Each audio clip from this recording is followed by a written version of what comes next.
शीशे जड़ी नाजुक दिल जा ज़रा ज़रा करण वारा बेवफा जानी याद रखजा अज तू दुनिया वारन जे चवण ते मुझो साथ छदे दिनो आहे ऐं मूंखे ऋण में रुलाए छॾियो थी।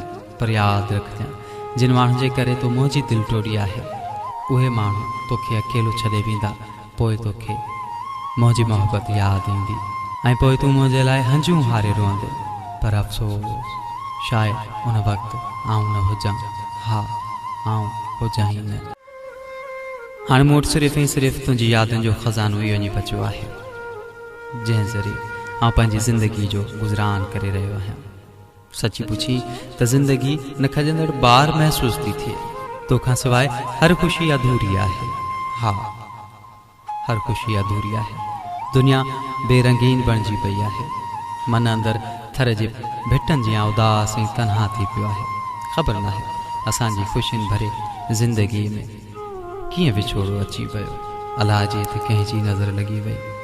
असां त हिक ॿिए ते बेइंतहा वेसाह कंदा हुआसीं ऐं उन वेसाह खे ख़बर न आहे त कहिड़े कारीगर खे विधो जो अॼु तूं मूंखां इलाही सारो परे आहीं।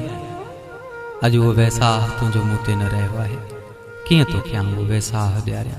हा पिरी, कीअं उहो तोखे वेसाह ॾियारियां? सही मुंहिंजा माण्हू पंहिंजे पिरीअ जी यादगिरियुनि सां गॾोगॾु पिरीअ जूं ॾिनल निशानियूं बि संभाले रखंदो आहे। एतिरे क़दुरु जो माण्हू पंहिंजो साह उन निशानियुनि खे सम्झंदो आहे ऐं पाण खां वधीक उन निशानियुनि जी सार संभाल लहंदो आहे।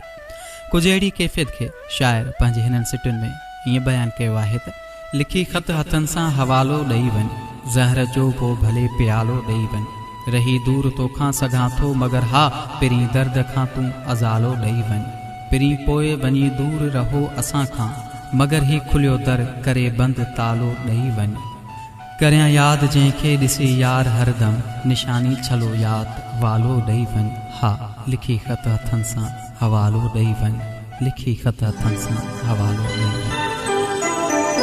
हथनि जूं लकीरूं बि कॾहिं कॾहिं इंसान जी ज़िंदगी जा फ़ैसिला करणु लॻंदियूं आहिनि, पर पहिरीं ख़बर अथई त मुंहिंजा हथ रेखाउनि खां ख़ाली छो आहिनि। जॾहिं खां कंहिंजी तशी मूंखे इहो ॿुधायो आहे त मुंहिंजी क़िस्मत जी लकीरुनि में अहिड़ी का बि लकीर नाहे जेका तो ताईं पहुचाए, तॾहिं खां मूं पंहिंजे हथनि जूं सभु लकीरूं डाहे छॾियूं आहिनि।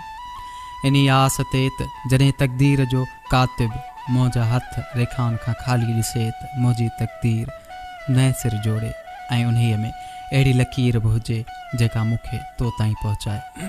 अव्हां जो उजरो नसीब आहे, ही पंहिंजो पंहिंजो नसीब आहे, मोहब्बत खां परे जे आहिनि उन्हनि जो कहिड़ो नसीब आहे, फिटी घणनि जो करार वियो आहे, घणनि जो चिमकियो नसीब आहे। हा अव्हां जो उजरो नसीब आहे, ही पंहिंजो पंहिंजो नसीब आहे।